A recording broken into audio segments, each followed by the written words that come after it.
Welcome back to another edition of the 6-5 Podcast, weekly edition, episode number 102. Pat, we're past the 100 mark. I don't even know if we need to call this out anymore. Let's just say we are super committed and we have hit the benchmark. Now it's all about 100 to a million. I don't know, buddy. But it's Friday. It's Friday morning. We're on schedule this week. Can't promise it'll be that way for the rest of this year because we are heading into the holidays. We are heading into some travel. But we love these Friday mornings, and we love weeks when there's lots of big news in the tech space. And this week, there was plenty, Pat. Probably highlight events, NVIDIA GTC, AMD had some big news. And we're going to talk about a whole bunch of other news that broke this week. But first of all, Pat Moorhead, good morning. How are you, my friend? Excited to be back.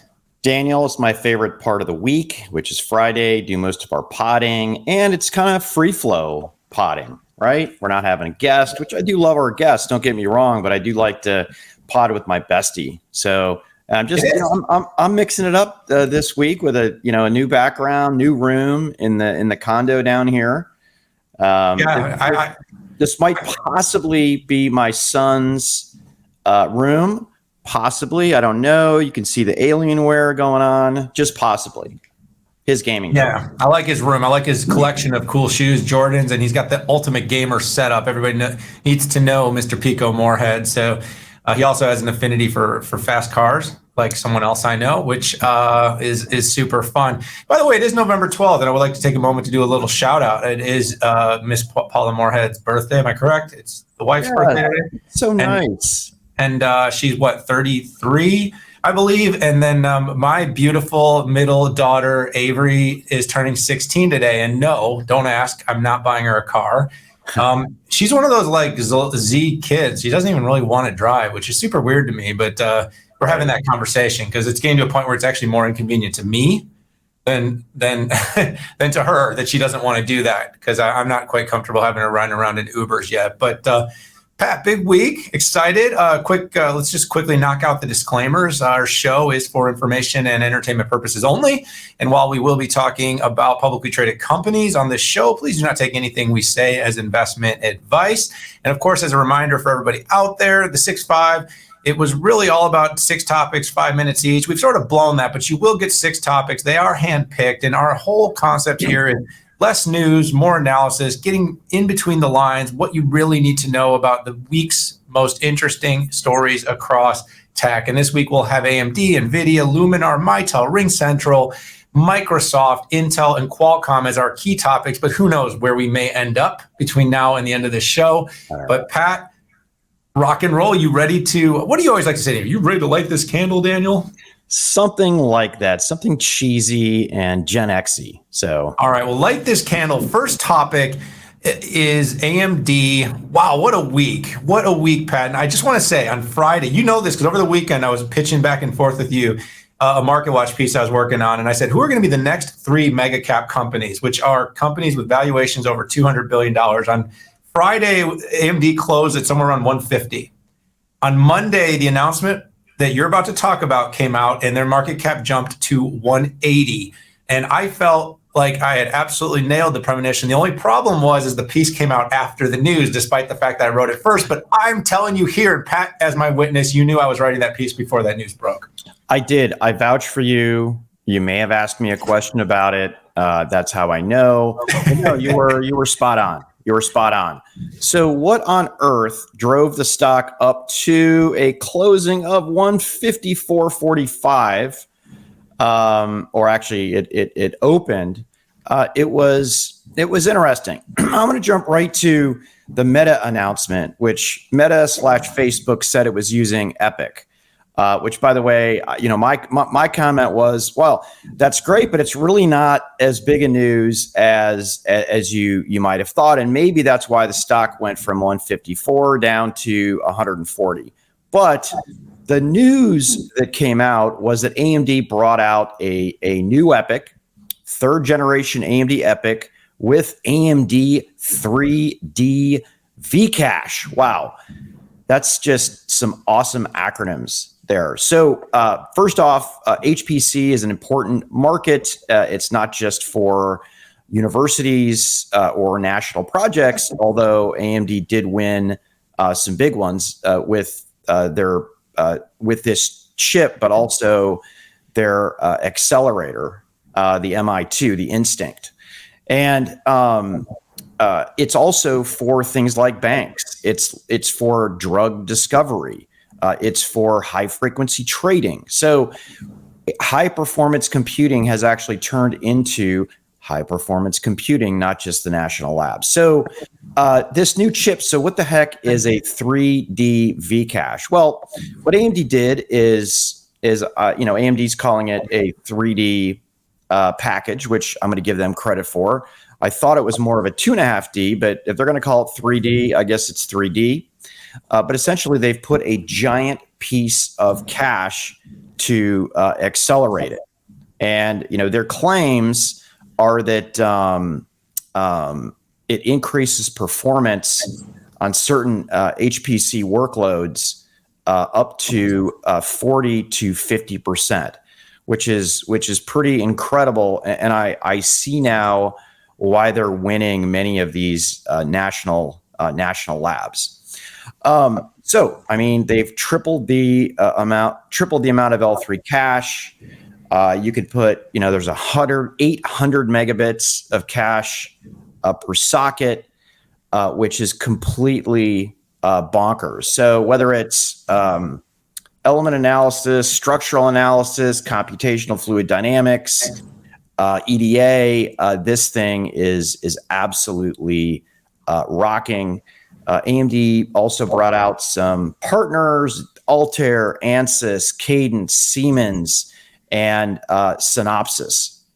The MI200, it's interesting with AMD, they keep making these huge announcements on the GPU side. They're getting a little bit of traction, but not a lot. NVIDIA is winning most of that, but they brought out a new MI200, Instinct MI200, which, by the way, on paper, on a floating point basis, does blow away the NVIDIA A100. Now, GPU hardware has never been AMD's challenge. It's really been the software. With CUDA as locked in as it is, it's harder for AMD to drive business, let's say, than NVIDIA. But I'm optimistic here in what they can mean. The market does want more competition. AMD did win multiple lab wins over NVIDIA with its GPUs. So I think it's definitely looking up for the data center side of the GPU house. Yeah, Pat, and it was a big week overall. I sort of alluded to the Facebook news. I mean, it's interesting with Facebook is because the company is almost an untouchable in terms of everybody's disdain for some of Zuckerberg's antics and the company's treatment of its users. But at the same time, its users are staying steady and in fact growing. The stock price is up more than Amazon for the year.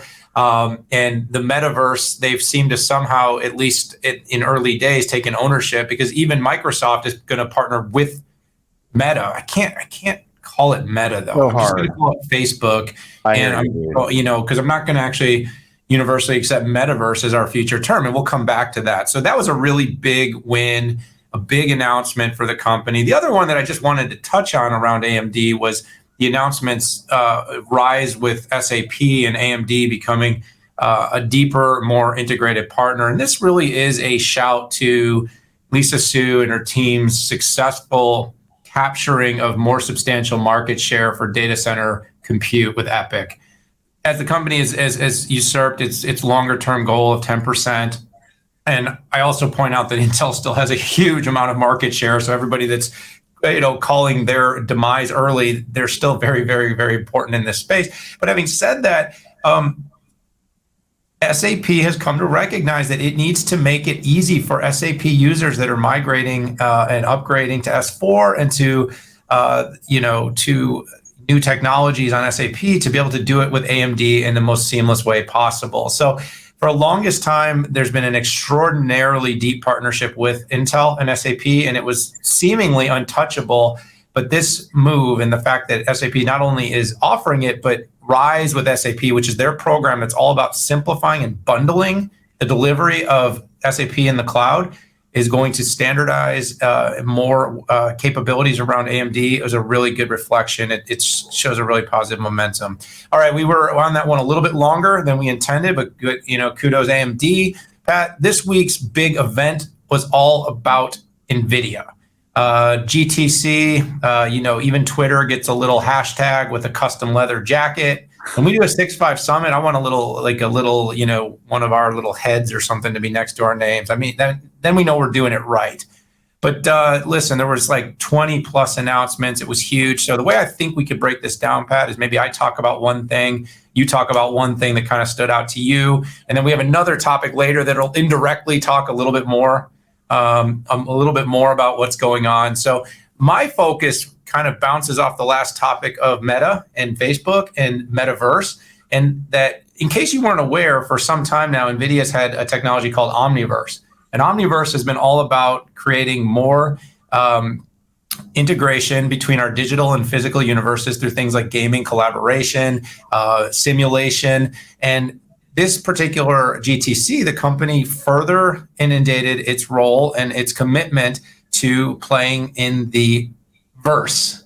And the reason I'm going to take the word out in front of it is because clearly Jensen and NVIDIA is in dispute that Meta or Metaverse is going to be the term of the future. The company believes it will be Omniverse. It feels a little bit, Pat, like DPU versus IPU versus XPU, which I'll just say PU. Listen, we're going to get there. But what NVIDIA is doing, and what I really came out and said, is first of all, they had two really big announcements. One was around synthetic data with its Omniverse Replicator synthetic data generation engine for training AIs.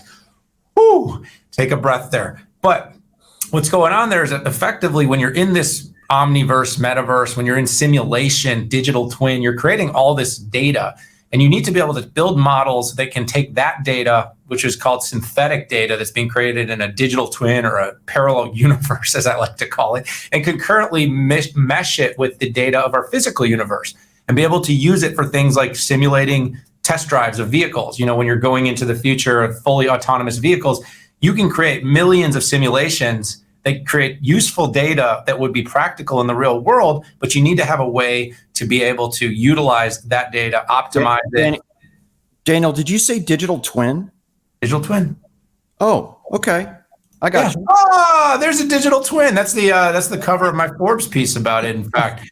And so the best two examples of how that's going to end up working is going to be really around autonomous vehicle and robots. I think those are the two early utilizations of it. But really, this is all about the evolution of AI. It's having physical and virtual environments and all that data used concurrently to create the most valuable models, frameworks to develop future environments, which could and possibly will include something like Metaverse from Facebook or Meta or Microsoft's Teams on workplace spaces, whatever.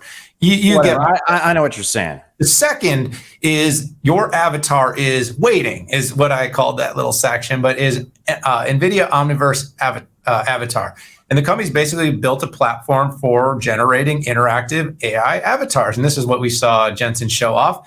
But in order for us to have the Omniverse or Metaverse or whatever the heck we end up wanting to call it, we're going to need to be able to create intelligent versions of ourselves and others. So, Jensen showed himself. But the company, like it did with Inference and Jarvis and Merlin and these frameworks, it did something similar here with its real world use cases, which this is what NVIDIA is so good at, by the way, is creating real world use cases where they're less about being a hardware company and more about being a solutions or software company. And they came up with Project Takiko and Project Maxine. Takiko was all about showing examples of how customer support could be used, how an avatar could basically be generated and created in this meta omni world to create interactive customer service. They showed an example in a restaurant. They showed an example with what was the other one they showed? I had a note about that. I'm just trying to find it. A conversation with like a professor or someone about climate change. I mean, you could actually have an interactive conversation with it. The other one was Maxine, Pat, and this is a really interesting and actual practical version in this hybrid future of work. Is they put two people working in noisy environments across the world, speaking different languages, and how using the avatar technology and Omniverse, they could instantly streamline the language, take all the background noise out. So it's like you're having a quiet, private conversation with seamless language translation in this omniverse. So that, to me, that's a really useful, practical example of bringing the world closer together. Which is why I've sort of said, I think NVIDIA may end up, I'm blurring for some reason, NVIDIA may end up being more important to the future of whatever these digital and physical world creations are than Facebook, Meta, but not necessarily will they get the credit for it. But that's why, Pat, we are here. So there's one other thing I know you and I'm going to kick this one to you, but our friends at Cloudera and NVIDIA announced a really interesting partnership as well. Yeah, you want to talk about that? I did. I was, I could punt it to you, or you want me to do it? Oh, well, you wrote the article on Cloudera. Why don't you do it? Absolutely. So, the Cloudera machine learning, and basically NVIDIA offered what's called Rapids Edition Machine Learning Runtime. Another mouthful, but it's really all about rapid Docker images. It's about helping data scientists get up and running on GPUs with a single click of a button. And to me,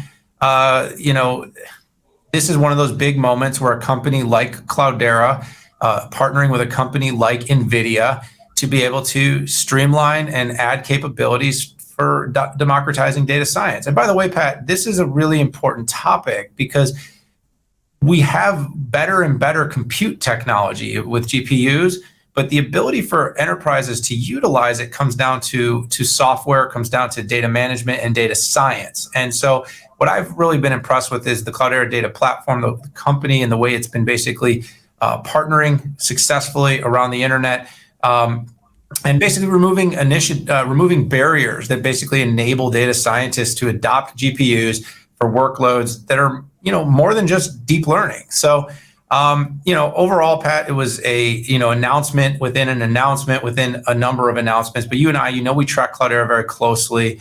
And as far as I see it, it's a great alignment for the company. Yeah, totally. One thing I'm going to hit on NVIDIA's auto announcement. So a little bit of background. NVIDIA has about a $600 million annual business in automotive. Hasn't moved up extraordinarily over the past couple of years, but once we start seeing more L2 plus, L3, and even L4, it'll explode. I'd love to get a backlog number from them, like we get from Qualcomm, but I have not been successful in that. But they have a tremendous amount of logos, and you can catch those logos in my Forbes article. But one thing I want to hit on is what they actually did announce at the show. So first off is they brought out a new stack called Drive Concierge, and they also brought out Drive Chauffeur. And you can imagine what those are should be pretty easy to figure out. So with Concierge, NVIDIA creates an omniverse avatar for you to communicate with and interact with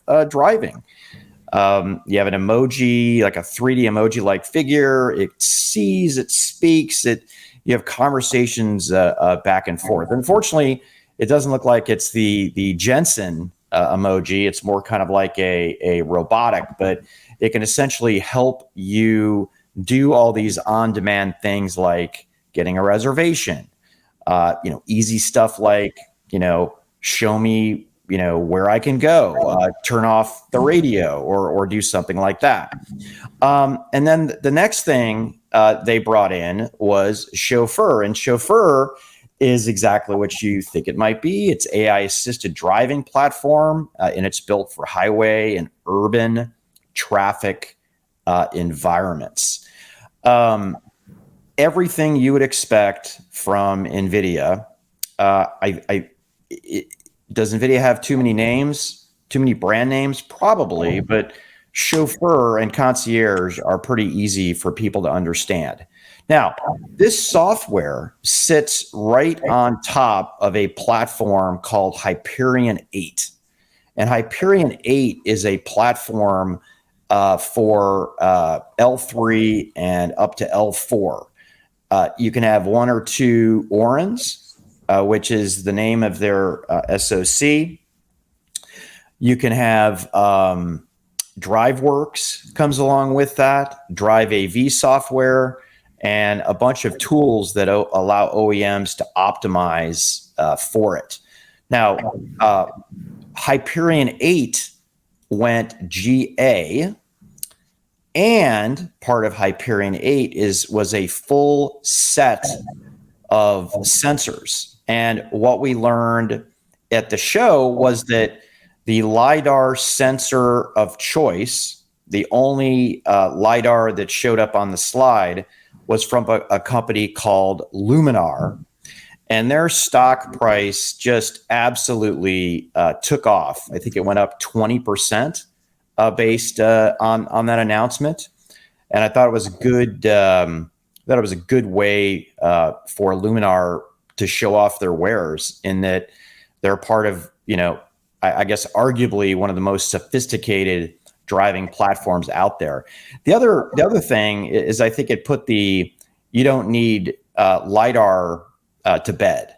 Okay. There's a lot of theories out there, and even Elon Musk thinks he doesn't need LiDAR, but he's 3 years late in getting out his fully autonomous software stack. So Luminar also had earnings that they announced yesterday. And I think the highlight there, in addition to its further productization of all its stacks out there, was an 89% increase in revenue. And, for a growing startup like this, a public startup, I think it was a pretty awesome feat. Yeah, so we've kind of just pivoted from topic 2 to 3, which was Luminar. And Pat, yeah, you pointed out the growth. You and I had the chance during F1 to actually meet with Austin Russell, and I've had a chance at IAA over in Germany. And I continue to be impressed by this company. It's revenue-wise, it's still very early days, but the company has increasingly been selected to really take the LiDAR and long-range LiDAR into the next generation. Then as we move from L2 plus, which is a lot of what we still end up talking about, to L4, long-range LiDAR is going to be a critical element and component. Traditional sensors and vision cannot accomplish the same thing.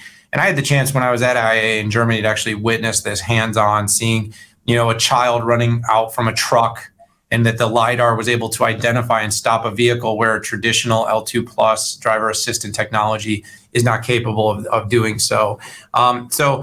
This particular win here, look, on time, not on time, that's a discussion we can have with whether or not NVIDIA is getting there.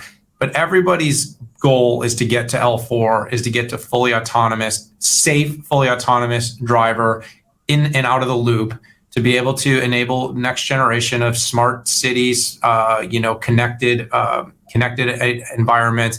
And so NVIDIA is putting a real timestamp on it, though. So to their credit, they're saying in 2024, they're going to be able to provide the technology to OEMs that is going to enable fully autonomous vehicles to be commercially sold on the road. Speaking of on the road, Pat, that's the name of our, when we take our podcast to our client events, in case anybody is looking for, that. Anyway, but, for Luminar, it's a great validation. You're talking about a company like NVIDIA that's been paramount to the development of Tesla software, and that has worked very closely with Tesla over the years. You're looking at a company that has design wins for a vast majority of major OEMs, and a company that's expected to be playing a very significant role. Luminar's won companies like Volvo. They've won companies like Polaris, which has an upcoming de-SPACing for their vehicle business, which is super interesting. And, Austin Russell is a really compelling, really passionate guy. So I'm interested in seeing how this comes out to the next level, but it's never a bad thing as you're a rising company to be endorsed and put in as the primary design win, or in a new product like Luminar was by NVIDIA. So Pat, let's rock on. You okay with that? Yeah, I think I'm okay with that. No, did we get that one? Did I get it? Did I cover it? You nailed it. All right. So In other interesting news, Pat and you and I both were tracking this, but this week, RingCentral and Mitel worked together to basically create a new exclusive UCaaS partnership called MVP.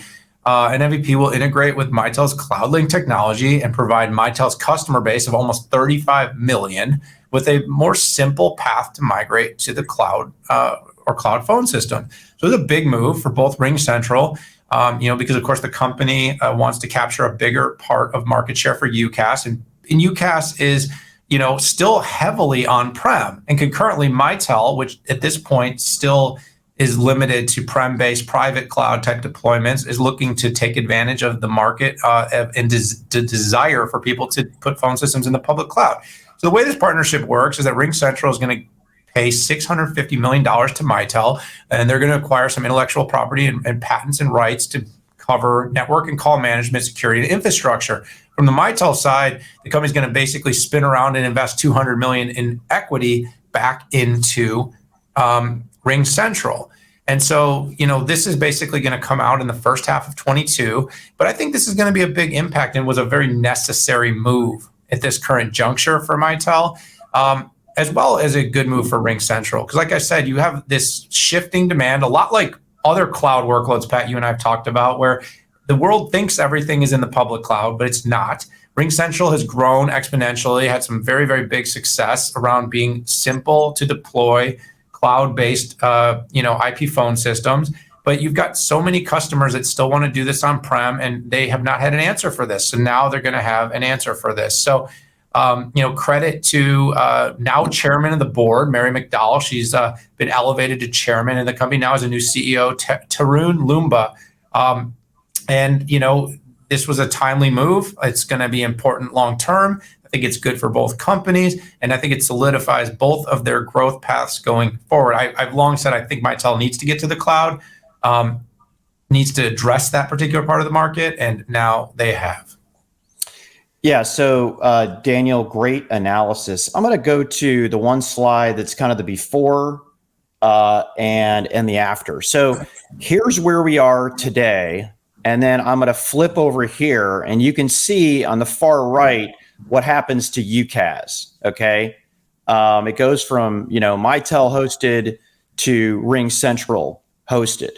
Okay, and I think this was the slide that kind of told everything for me.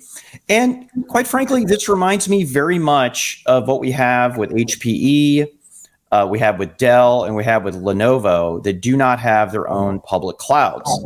The current on-prem business is a lot bigger than the cloud business. And that's true for UCaaS, and that's also true for CCaaS. But it's clearly going to the cloud. Now, you've got cloud only, like an 8x8 and, a Zoom, right, as an example. Interestingly enough, you have Zoom, who I know is eyeballing on-prem solutions because there are certain types of customers that require on-prem solutions. But when I think of Lenovo, when I think of Dell and HPE, Mitel is going to have to find a way to monetize the public cloud. And I think one argument for at least UCaaS might be, okay, well, they just did a deal with RingCentral. So now RingCentral is a public company. Mitel is a private company. I'm going to be interested to see some of the longer term financial deal that happened with that. Because, is Mitel going to get, X amount of dollars when it brings, in a new customer and brings it over to RingCentral? I know there's going to be an exchange of money on this deal that you talked about, but my goal is to better understand the go forward model of Mitel. But it's going to look a lot like what we have with HPE, Dell, and Lenovo. Not like IBM and Oracle, who have private and public clouds, but those three companies. Absolutely. So Pat, let's keep moving. We're doing okay today. Doing Yeah. okay. Normally it's like the 620, it's like the 3 hour long pod, but we're hitting the topics. We're keeping things moving. And I like that. But some announcements this week, Pat, from Windows, Microsoft 11 SE, and the new Surface Laptop SE. You've been all over this one. Yeah. So a little background, Chrome OS and Chromebooks are hot, at least in North America, in, I would say, K through 12, probably more like K through 8. Even though my kids didn't have Chromebooks, they had Windows machines. A lot of them have Chromebooks. And I think we also saw that with COVID, some kids, unfortunately, didn't have any compute devices.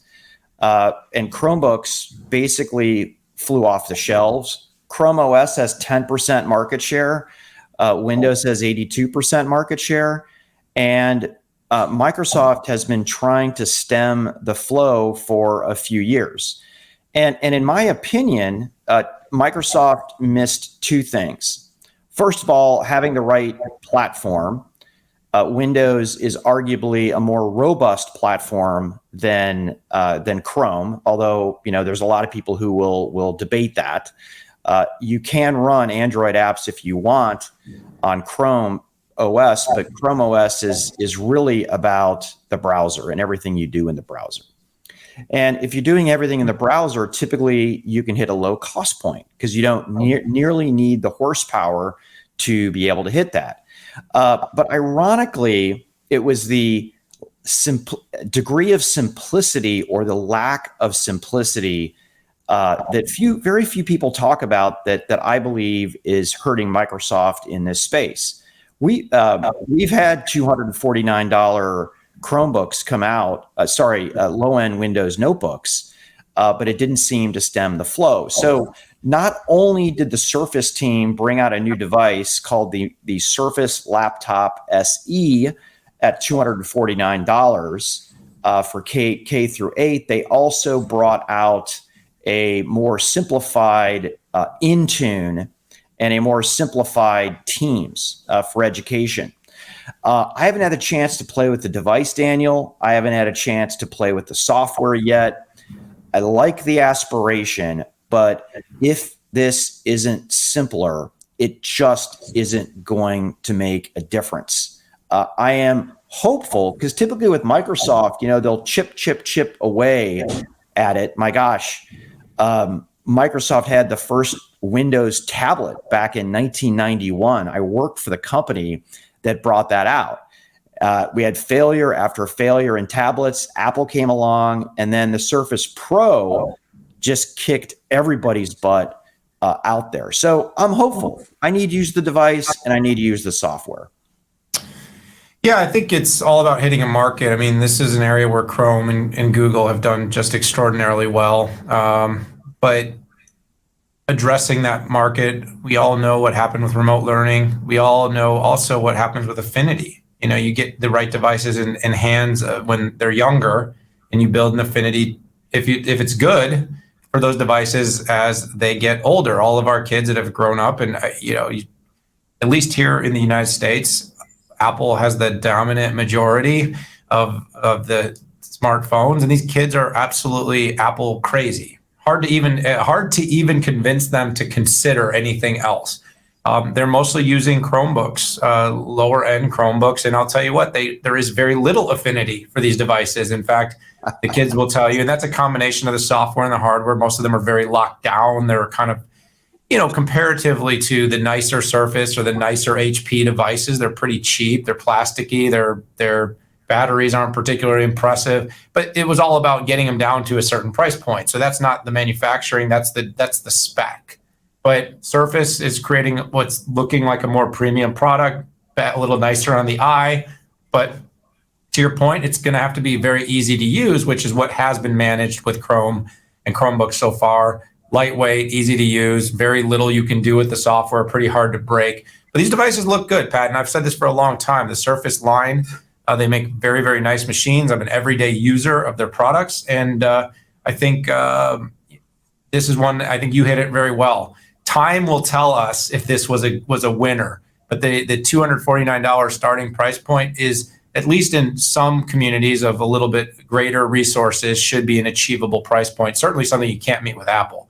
So, what an interesting point. What an interesting time to bring a low-end device in as well, right? Yeah, because there's so many chips around to make them. No, I know. A supply chain crisis. So, this thing has, is going to use the same, well, not the same exact USB controller, but those USB controllers and PMICs that everybody is fighting for at a $249 price point with a Microsoft tag on it. One thing I forgot to add on the simplicity part is where Microsoft did change the way that it operated is it essentially these education editions were stripped down to the core of the operating system.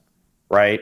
Either you could only run applications out of the App Store, out of a special App Store, or there was just something fundamentally wrong with it. Right. The only limitation I can find that I've looked into this could actually simplify it, which is you can only window on the left and on the right. Okay. And some people are like, oh my gosh, it's so limiting. And I'm thinking, wow, that kind of seems simple for my first grader. Well, my first grader that I had like 27 years ago, but it seems like a really good thing. But I did want to add that I've got to try this out. I want to try the Intune, right? I manage my own IT at my small little 30 resource company. And I picked Google, right? I picked Google 10 years ago because it was simple, right? I compared the two. I'm like, I don't even understand what Microsoft is talking about on this console. And I sat on my kid's school board on the tech council, and they were just like, we have a hard time figuring this out, but we only want one platform K through 12. So we're picking Windows, but they had to hire an IT person. So I wanted to add that on. My apologies. I did a boomerang. Absolutely. You boomeranged away, and that's all good, especially because we aren't crazy over on time right now, but we are at the end here, Pat. And so, an interesting piece of news broke this week, and I had the chance to talk to Mr. Dylan Martin, who does a nice job over at CRN diving into the semiconductor space. And he reached out to me about a recent memo that Intel basically put out reorganizing their strategic accounts underneath Michelle Johnston Holthouse. And she came out with a memo effectively saying these are going to be the companies that are going to be led and focused on by our strategic accounts team. And it was basically business as usual. It was Dell, it was HP, Lenovo, Microsoft, Google, Amazon, and then the last one though was Qualcomm. And so I was pinged about this because really right now those two companies have had contentious moments in the mobile handset space, which Qualcomm over time eventually and expectedly emerged based on its history as Apple moved to acquire Intel's 5G mobile handset technology IP and is working towards building its own, we think. But now, after new announcements that came out not so long ago by Pat Gelsinger, all about the Foundry service and about a strategic partnership. So now, what used to be maybe competitors or battle in the ring companies fighting for positions in emerging and current markets, Qualcomm and Intel look more likely to be working together. And this announcement sort of, in my mind, reiterated just how much Intel sees Qualcomm as strategic. And so I was trying to dig into, well, what is it that they're seeing as strategic? And, Pat, and I think you could have a little fun with this, but a couple of things came to mind because it's not so much that you wouldn't expect Intel to work with Qualcomm. It's just at this level of naming them as 7 key accounts when you know why the other 6 are, and Qualcomm's clearly not large today. Now you saw Qualcomm's, 70+% EPS growth and humongous revenue growth in the last quarter on a tear. 5G's on a tear, but you also know Qualcomm bought a company called Nuvia not that long ago. Pat, you were an advisor, and that particular acquisition and the fact that Qualcomm has been closely working with ARM, developing always connected PCs that are now being deployed by the likes of Lenovo, Samsung, and others are, Microsoft using Qualcomm's Windows on ARM. You'd say that could be one angle, is providing chips. But the other angle, of course, is foundry service. And there was an announcement that came out from Pat Gelsinger, and later another announcement that came out from Qualcomm. Now, they weren't exactly aligned in terms of the way they were announced, but effectively both companies said, we're going to work together. And so strategically speaking, this to me is an indicator of just how big the onshoring opportunity for chip manufacturing is going to be. We all know TSMC is a huge winner. They're building more fabs here, but as the semiconductor industry and our federal government infrastructure spending looks to put $50+ billion to use, Intel has these shovel-ready projects to build new fabs here stateside. We're hearing more and more about further fab development here in the U.S. They're not going to back the building of these fabs and not make sure these fabs are pumping out volume. And so as I see it, the strategic relationship is going to be even tightened and more relevant based upon the fact that when those fabs here in the United States are done, the expectation, given the tax breaks that I expect to be given, will be that those are pumping out leading edge nodes, and that companies like Qualcomm and NVIDIA and AMD, but especially in this case because of the lack of overlap, that Qualcomm will likely be one of those first companies that Intel will be producing some serious volume for, assuming they can meet pricing, demand, technology, and process requirements, Pat. But that's what I think is happening here. I think it's a little bit early, but in the next few years, Qualcomm is going to become really big for Intel. Oh, how times change so quickly. What was it? 5 years ago, you had Intel, Apple, and Samsung complaining to the regulatory five different regulatory commissions about Qualcomm's so-called anti-competitive behavior on 4G, right, to lock in stuff for 5G, okay? And here we are. We've got the whole balkanization, or, China and plus friends, and Western countries and friends. And we find ourselves in a freaking, I call it semiconductor pandemic here, right? We can't get enough semiconductors, and I would posit the most sophisticated silicon primarily being made in South Korea, cannon shot of North Korea, and Taiwan, who's threatening to invade China, who's threatening to invade Taiwan. So, and when Obama was president, he kind of forgot about the whole global foundries, right? Global foundries needed $2 to $3 billion to get 7 nanometer up and running on EUV, and nobody would give it to them. So they just got out of that. They just got out of that bleeding edge technology. So here we are, and now Intel sold its modem capabilities to Apple. Okay, and here we are. You have Intel IFS that I guarantee you. As soon as IFS is up, you will see Qualcomm making some of its modems here in the United States. That could be at IFS. That could be at Samsung's looking at a new facility, and TSMC is building a new facility in Arizona. Now, my odds are, I think it's going to be Intel. Qualcomm was talked about as a partner at Intel, and that very quickly got pulled off the slide, but they were on the slide. And I believe that Qualcomm will be fabbing modems at Intel IFS, or it could be a packaging deal, a 3D packaging deal similar to what Amazon announced with them. But, times have changed. 5 years going from court systems and suing and wanting to kill each other to likely potential partners. Now, they're going to compete like hell on two fronts, I believe. When the Nuvia team kicks in next year, we'll see samples soon. So my guess is we'll see the products in 2023 actually on shelf. They're going to be fierce competitors, and I think potentially the second accelerator that they have for machine learning inference, they're also going to be competitors on that. And the farther that Qualcomm gets into carrier infrastructure as well, that's exactly where Intel wants to go. Anyways, great speculation on a story that you participated. That was fun.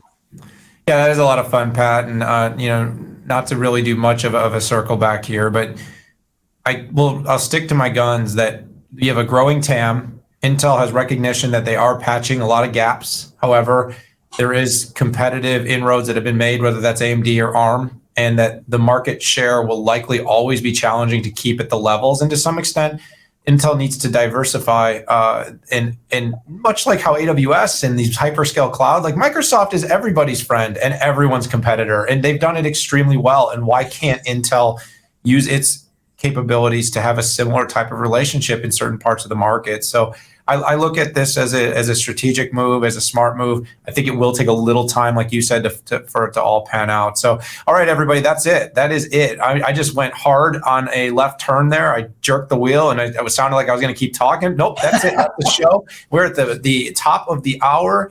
Mr. Moorhead, another great week. Episode 102. We covered NVIDIA, Luminar, AMD, Cloudera, Mitel, RingCentral, Windows, Intel, Moor, Qualcomm.